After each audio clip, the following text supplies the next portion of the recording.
everybody. Welcome to Your Mom's Comedy Show. I'm Betsy Miller.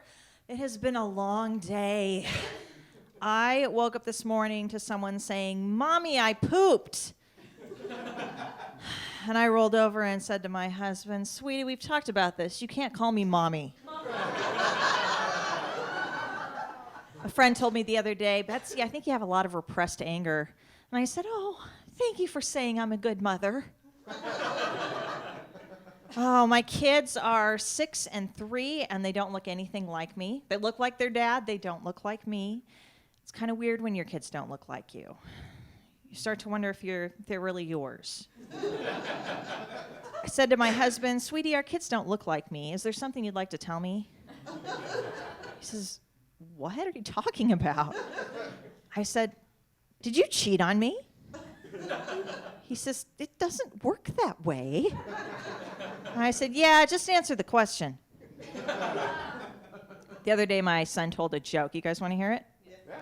He goes, "Why did the chicken cross the road?" "Because he wanted to get hit by a car and die." So he's probably mine. He's kind of a little punk. He keeps running away from us, which would be fine, except people keep bringing him back. I've actually started looking at military school, but it turns out I'm too old to go.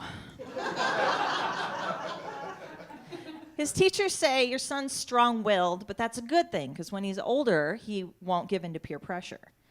But I think, but what if his peers are like the good kids? Like, what if his peers are like, "Hey, let's all go study at the library"? And my son's like, how about we go kidnap a chihuahua and paint it purple and snort cocaine off its back?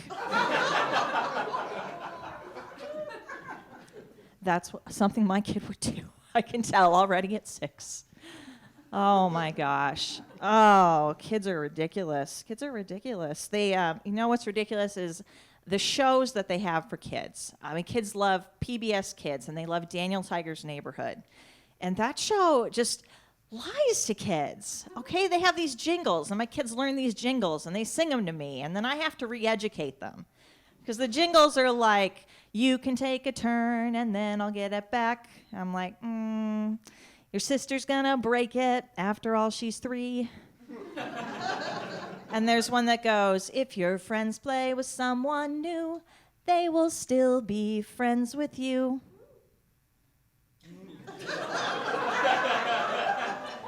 Unless you are a middle school girl. Thank you, Holly, you're the worst.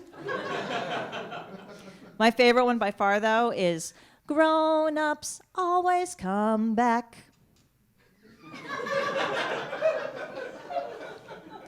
I found whatever you're thinking right now is funnier than my punchline, so I'm just gonna leave it. Oh my gosh, children, good grief. My husband is wonderful. He recently lost a lot of weight, which is amazing. He lost like 45 pounds. And yeah, I know. Thank you. Thank you. I was the inspiration. He lost 45 pounds, and I was like, "Wow, honey, that's so great. Good job," after he lost the first 10, and then he lost another 10, and I was like, "That's amazing. I can't believe your discipline." And then he lost 30, and I started baking more. And then his weight dropped below mine, so I shot him.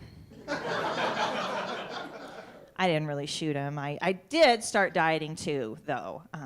And it's made us a lot more compatible, because now both of us are hungry and angry all the time.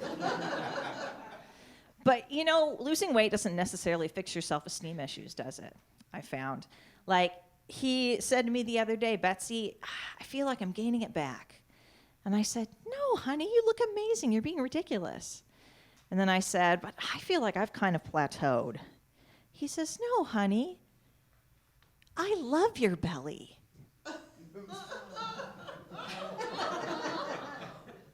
And that's when I actually shot him.